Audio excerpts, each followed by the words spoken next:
Just a horribly rainy, ugly day here. Now, how is my day going to go? Well, I can tell you. Like racing and like this week, working with multiple paths. Now, I booked off the Meadows because it was going to be tight. Ava's dance recital, our final dance recital is today. And it was going to be tough for me to make it back with certainty that I would have her on time. And you guys know I like to cut things razor thin for time sometimes, but not when it comes to stuff like this. And it was an easy decision once I opened up the Weather Network and saw the rain that was supposed to fall today, both in the Cleveland area and over in Washington, Pennsylvania, where the Meadows is. So opted out of Patrick and Tenacious Hanover today. Sean Johnson drove the horse great last week. Patrick I'm referring to. So it was pretty hard not to list him back on him when he was drawing the rail instead of the 8-hole. And then Tenacious Hanover needed a driver. I mean, Sean was right there. Why wouldn't we? He's one of those guys that just quietly does a pretty good job. Good driver, meat and potatoes guy, and an easy guy to root for too. Really nice guy. So him and his brother Aaron. So he's going to drive both of those horses today. I am going to swing by the barn, make sure that everything is okay, make sure that all the horses are all right after yesterday's training, talk to the caretakers, talk to the riders about how they were doing, and then continue on my day. Now, although I'm not racing today, I still have my daughter's recital, and after that recital, if it's a proper time frame, I think we're going to jet right to Ontario. We're going to move. We're going to drive right to Ontario right after the thing. It's in Solon, Ohio, which is actually a little bit closer to Ontario than even Northfield Park. A little bit kind of, I don't want to guess the direction, but I'm going to say 20 minutes closer.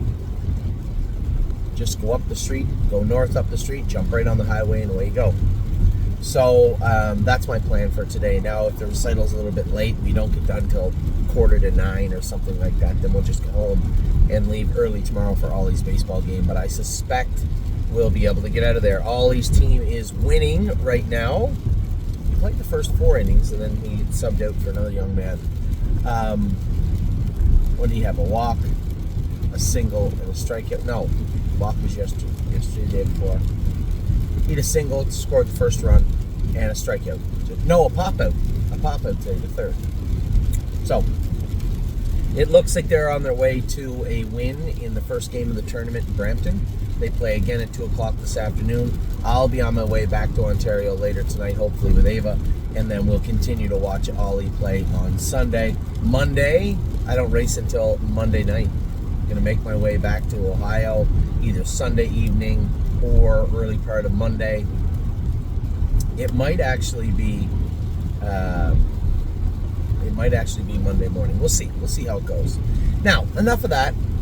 Let's talk about yesterday. I didn't bring you a video yesterday because the entire way home I was talking to clients, people asking, emailing me about when their horses are going to race, in reference to 2-year-olds, when their horses are going to race, what that looks like, what do I think they are, what do I think they aren't. Now, the latter question, I can't answer that because I haven't seen the playing field. I don't know what other people's horses look like.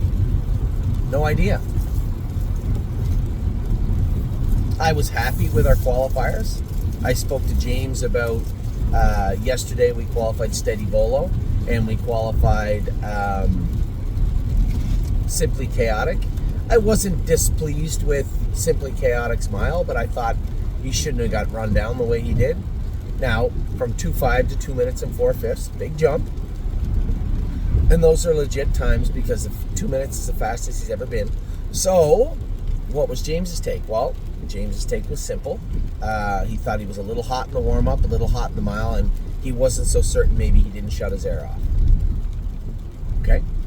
We can work with that. We're going to move him from a run-of-the-mill wire snake cord to a dog chain for now. They say he jogs 2 fingers, but it gets revved up when it's time to train and race. That's just nerves. We're going to help him out a little bit. Keep him under check, keep him under control. We couldn't get him scoped yesterday, so they jogged him today, and Dr. Grosenbacher is going to scope him this afternoon. I just want to see mechanically if everything is all right. Heaven forbid, is there any mucus or blood in there? There certainly was a blue rare when she qualified the day before. That's something we want to look into also. And then with Steady Volo, that was just run of the mill, paint by numbers, first qualifier. So I was happy with Steady Volo. Now in regards to yesterday, night racing last night. As I said, I didn't get to make you a video yesterday because I was on the phone the entire way home, talking about tons and tons of horses with people. And Jailbird Jog in particular, we're trying to map out a schedule moving forward for her. Where, when, how many starts. We have this for a number of horses also. I'm starting to preliminarily put together, I also have calendars for a lot of the horses. Some of them are easy, regional, throw in some, the Arden or the Standardbred in Jug Week or things of that nature. But a lot of the horses have been penciled in regionally. There's nothing wrong with that. And some of the horses I'm watching closely, like I keep talking about Leland Hanover. He's going to make his first qualifier, which is actually at least a week or two earlier than I thought he would. He put on 40 or 50 pounds in the last 2 weeks. He looks great. We had those splints cryoed. He trained good yesterday. Yeah, I want to qualify him on Tuesday. So that's what we're going to do with Leland Hanover. But Jailbird Jog, I just want to figure out, 10 to 13 starts is kind of what we're looking at for all the babies. That's what we're hoping for. Some of them won't be able to make it. You might have the odd one that creeps over that. But for the most part, you get 10 to 13. So where are they best suited? So these are questions that I'm trying to incorporate into all of our calendars as we build them heading into the summer. But for last night, Texong Soprano raced good outside post again. Mark grabbed a bone again with Texong Soprano. So another 5th place finish for him. He's got to draw inside one of these weeks. And I suppose will likely drop down also. Looks like money. I was going to play to our strengths and also play to our opponent's weaknesses, so to speak. We know that Chapelier doesn't corner the best in the last turn. You may have asked yourself, why would Anthony kick the earplugs getting into the last turn without being challenged and drive him hard through the turn? Well, it was born at night. It wasn't last night. I'm not going to let Chapelier beat us fair and square. I'm going to make it as hard and as difficult for him to beat me as I possibly can. Stuff him in the 2-hole, grab a little breather, and right in the last turn where he struggles the most, that's where I'm going to put my foot down. Hopefully on his throat. And I opened up 2 or 3 lengths, and of course he just couldn't chisel into that like the mile. It's not like I gave him an option anyway. 27 and 4 in the mud, and it was muddy. It was a gross night. Just where it rained enough to soak the track. What is going on here? Yeah, we got a little bit of a pile up here. Oh no, it's an accident. Uh-oh, the lights are out, and I think somebody mistook the blinking red for a blinking yellow. And we have, that's a guy going straight, a guy going left. Looks like everybody's okay. So looks like money. I dropped the hammer on him in the last turn, got 2 or 3 lengths separation between Dave and I, and he just couldn't make up the difference. That was the plan going in. I knew if I just took my time coming out of the car, I had to look left to make sure that Guido D can leave quick. Jeremy's horse on the rail, although he only won a 20 claimer last week, was up the quarter 26 apiece. I wanted to keep an eye on what he was doing. At the same time, if I clear really quick going into the turn, that gives David an opportunity to take a run at me, and if he keeps pushing, I kind of got to let him go, right? So I just took my time, made my way to the front, stuffed David behind, slammed the brakes on a little bit, and I felt pretty confident heading into the last turn, and it looks like money again. That's his 8th open victory of the year, and looked very, very good in winning. So great job by him. The horse raced very good, and a good job by Tim and his staff having him ready to go. Resolve Indeed, a beaten 3rd. I'm kind of kicking myself. I wish I had brought her over to Ohio rather than wait. And I think the next grassroots is going to tell the tale, because if our plan is only to race her in, let's say, the Prospect, or if she's going to be a player of some consequence in the grassroots, I think it's fair to say not a major player, a player in the grassroots. Well, I think she's probably going to come over to race in Ohio where she'll maul the non-winners of 2 and probably will do very well up into the non-winners of 4, but 7 at Northfield. It's off the car good, gets around a half good. I think, again, I just talked about playing the horse's strengths. Well, I have zero interest in being a 10 or 12 to 15 to 1 shot going behind the gate in the grassroots at Mohawk.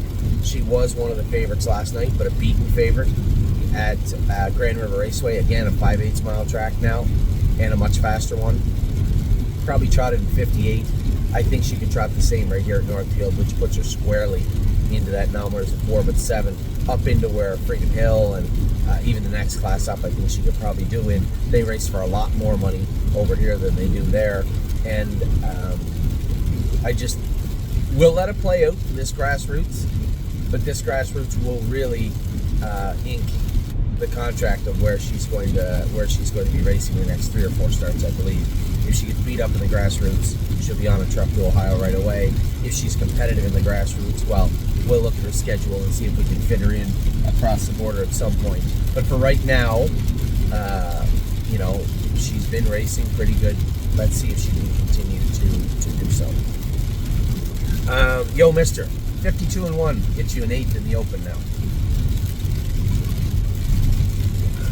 That's a vast piece of dirt. I had a good conversation with Joel today. He said, well, would it make more sense to rest him to the fall or maybe sell him than try and race against those Open horses? Well, you're missing door number 3. He isn't an Open trotter, and he doesn't have to stay in the Open. You only get to the Open by making money. And if he's racing well in the supporting classes, the backup classes, and every so often has to race in the Open, then so be it. Which I think is the case. He has trotted in 50. He's trotted 50 in Lexington, 50 flat, I believe. He's trotted 52 before, a couple of times, maybe 51 apiece. He's a good horse. And I think the most important thing that is definitely a newer wrinkle in 2025, I can't replace Yo Mister. Can't do it. In past months and years, I thought I could. Should be horses like him for sale. There hasn't been. So I can't replace Yo Mister. So there is a place for him to race, and I can't replace him. I can't imagine there's a reason to sell him. And as far as resting him, I have zero interest in resting a perfectly good horse just because the Open finds itself being a little tough. Because it's going to be tough everywhere. He might have won that Open last year at 10-1, mind you, and beat some horses, but there's never usually easy racing in the Opens, especially in Southern Ohio where they race for good money. So I guess in saying that, my case would be no. I think we just race him until he gets into the backup class. He happens to draw good one night and they don't go in 150. Now, this would be the same argument if we had Looks Like Money in Scioto right now. He's not going to trot 150 in Scioto right now, but he has a track he can race at. So I guess that's the biggest takeaway from Yo Mister. Was he 8? Yes. Does it suck that he had to trot 52 and 1 to be 8? Absolutely it does. But he's not going to have to race in the Open every week. So there's my take on Yo Mister. And then time is on my side. Watch the race. I know I didn't call James after. I wasn't upset. It's tough to formulate how to work out a race at the Meadowlands. But I know he wishes he had it back. To get away 5th or 6th, you would have thought he'd cover coming into the last turn, but I find time is on my side's better when he's left in the last turn along the pylons. It almost seems like he struggles a tiny bit when he's out in the outer flow, especially first over. And just take a look at the way he raced. It looked like he was going to be a solid 8th or 9th coming into the last turn. Instead, he was a charging 4th, beat 2 lengths, pace he's 49 and 4. I think the next time James races him in that company, you blast him out of there, you sit along the rail, and you get out, try and pace by horses down lane, which you will, I think. Or you don't leave and be 3rd over and hope that there's a hot pace, but you can't be 1st over. And I know that wasn't his plan. You don't often move from 5th at the Meadowlands and end up 1st over. I know it wasn't his plan, maybe 4th, whatever it was. And you would think a horse that can pace 49 would advance in the far turn, but he kind of hangs out. He's done that before, right? It's going to take a while for him to truly trust himself and learn how to race on a big track. 5/8, certainly a half, but definitely a 5/8 where he's raced most of his life. It's not like racing continuously on a big track. And Time Is On My Side will be a better horse every time he steps onto that track. The biggest takeaway of all is that he's good enough to beat those horses, and he will beat those horses. Now, the aged horses, that's a different, as they say, kettle of fish. That's not going to be cakewalk. But make no mistake, he is every bit as good as any horse in that 4-year-old division. And I hope he's as good as a lot of horses, if not all of them, in the 5-0, 4 and up division. He has 4 more races right in a row with the Meadowlands. And then he gets a little break. He goes to Scioto, I believe. Hopefully we can get an invite there. And then he'll be entered in the Dayton Derby, where I'm sure he'll have enough money to get in there. And then he goes to the Breeders' Crown. And that is what the remainder of Time Is On My Side's 4-year-old year looks like. It is 4 more at the Meadows, at the Meadowlands. There might be a prep at the Meadows after that break, where he gets turned out after July the 12th, because he doesn't race again until September. We're going to give him 3 weeks, freshen him up, bring him back. There might be a prep, so there's a 5th race. The race in Scioto is 6. Dayton Derby is 7. Breeders' Crown Elimination Final is, hopefully final, is 8 and 9. So no less than 9 races left probably in 2025 for Time Is On My Side. Maybe a couple more after that also. So a decent day. Time Is On My Side. Raced good and finishing 4th. Raced very good. Looks Like Money. Raced very, very good. Resolve Indeed raced pretty adequate to be 3rd. Texong Soprano got what he was going to get from the outside again. And Yo Mister got beat up in the Open, but only because they went 50. Still trotted 52 and 1. A decent day at the office. Today we have Save America racing tonight. That's obviously incorrect. It's not 8:36 a.m. I don't know why it comes up that way. It's 8:36 p.m. our time, I'm sure. Save America will race, make his first start in the Maritimes in 2025. Patrick DePerana races this afternoon for Sean Johnson. He'll also race Tenacious Hanover. Rose Run AJ will make his 3rd start in Bangor, Maine. And Trosa races tonight. A little snafu with Trosa. He was supposed to be stopped after his last start. I didn't talk to Harry before the draw. Just a little miscommunication on our part. But Trosa will be fine. I would say win, lose, or draw tonight. You won't see him surface until September sometime. So with that, it was funny. I just said that, and James just texted me, why is Trosa racing? Just texted me 1 second ago. So I'll talk to James in a moment. I'll talk to you after tonight. I got your videos all day today. Lots of time in the rain to do those. Ava and I are going to be on tour for the rest of the day. She has her dance recital tonight. Good luck to you. Don't really know what you're doing at a dance recital, but good luck to you. And to Ollie today, his team, I'm sure if I switch it over, they've won their first game now against the Etobicoke Rangers. They play again at 2 o'clock. I'll be watching that game also. I believe the Jays played today. Losers last night, 8-0. They got rocked. It's all right. God's team. They'll come back. Playing again today. Take care, everybody. Have a wonderful week.